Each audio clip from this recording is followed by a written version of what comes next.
Many people used to say that they will go to war when the war comes to their house, but the war is already in your home and in our country. ATO veteran Valerii Ananiev was born in the city of Pervomaisk, Luhansk Oblast. He went to the military commissariat the following day after he turned 18 years old. I graduated from high school and joined the airborne forces of Ukraine. When the ATO began in Ukraine, Valerii was sent to serve in the 25th Landing Force Brigade. The main task was to act in the rear of the enemy. This is one of the first regiments that took part in the ATO, and the only airborne brigade in Ukraine which can be landed from air fully crewed. Other landing brigades are air mobile. It was a great honor and an adventure for Valerii to become a part of this mission.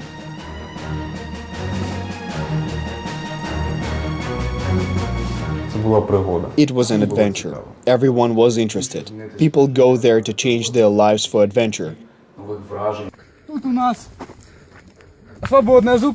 Here we have a free living space. You can live and you can even sell ice cream. Можно даже мороженка продавать.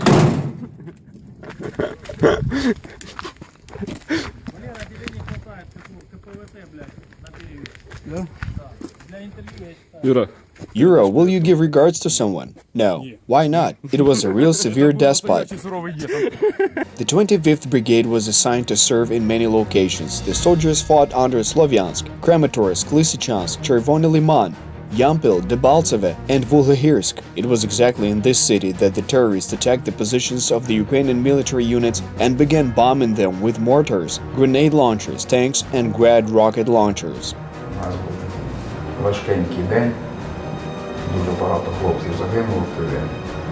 We had a very hard day. We lost a lot of our soldiers that day. We have changed the position and we were informed that the enemy tanks were close to us, and all we had were anti-tank guided missiles. We understood that if the enemy tanks stormed us, we would in no way be capable of regaining our position in the battle.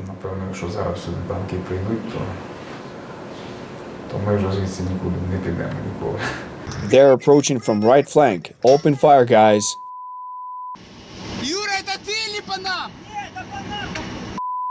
Они уже пристрелялись! Давай! Пацаны, надо менять позицию, сейчас... Guys, we need to change our position. Куда? Forward and to the left. Вперед и влево даю! The tanks of the terrorists directly fired at residential buildings. In the city, every day there were casualties among civilians. Over this entire time, the militants continued bombing 3 Ukrainian posts. Over time, calibers from which we were shot became bigger and bigger. Already in August, we were shot with 10, with 11 full volleys of Grad a day. You see it, and in one moment everything starts burning. Valerii realized that war is not a game of romance. This is a game with death. After this, devastation and fear became a reality. I came to my friend and asked to take my gun away from me because otherwise I would kill myself. During the service, Valerii was lucky to survive twice after the RPG rocket hit the tank, but the guy did not manage to get through the war without injuries. When he came to the hospital, he had a concussion and was seriously wounded. He suffered from strong headache. He spent 4 months in the hospital, and the injuries that he sustained during the war forced him to leave the army.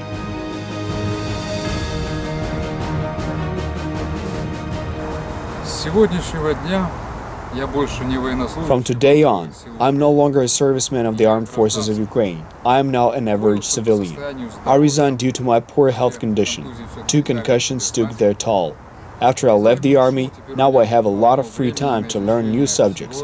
I will learn the English language and catch up with everything that I missed while I was serving for 5 years in the army.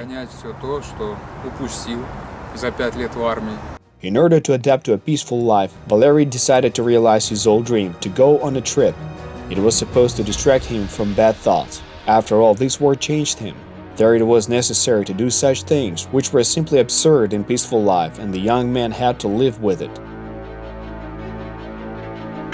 For example, he gathered the parts of the bodies of the guys with whom he went to war, and the realization of this horror came only now in peaceful life. this made him uncomfortable. Therefore, Valerii was sure that the trip would allow him to distract himself and think over his life.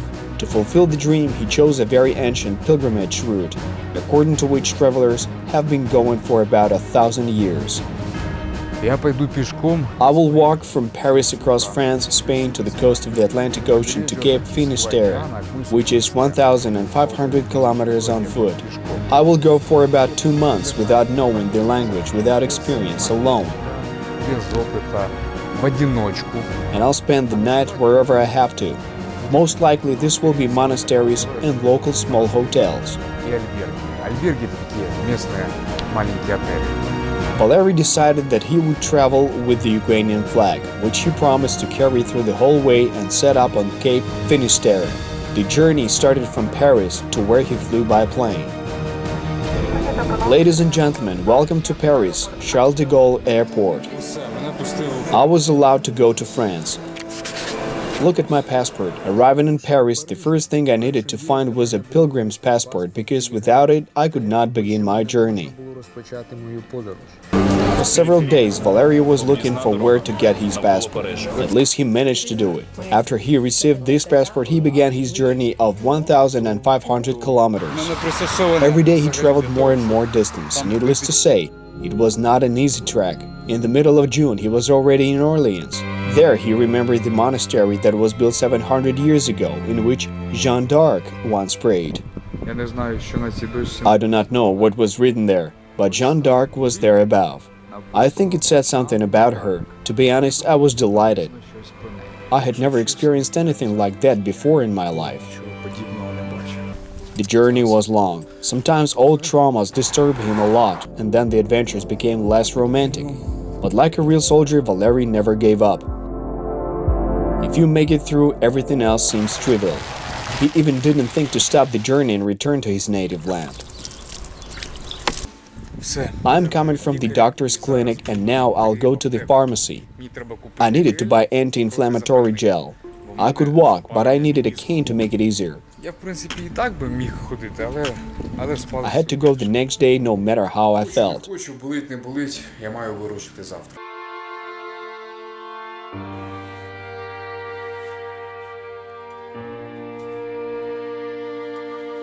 Valerii says that not only the Cape Finisterre was important for him, but also the way. But when he got there, he was absolutely thrilled. I fulfilled my promise and the flag is there. I went 1,809 kilometers to hand my beloved Ukrainian flag. This was a perfect ending to this adventure.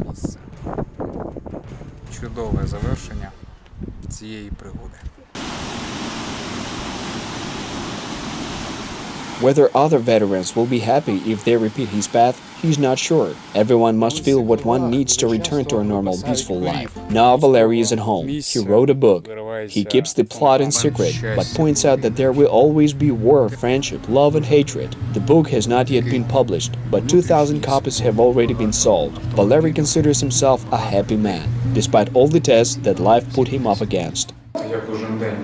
I thank God every day. I never ask for anything from anyone. I'm grateful to God for the opportunities and experience.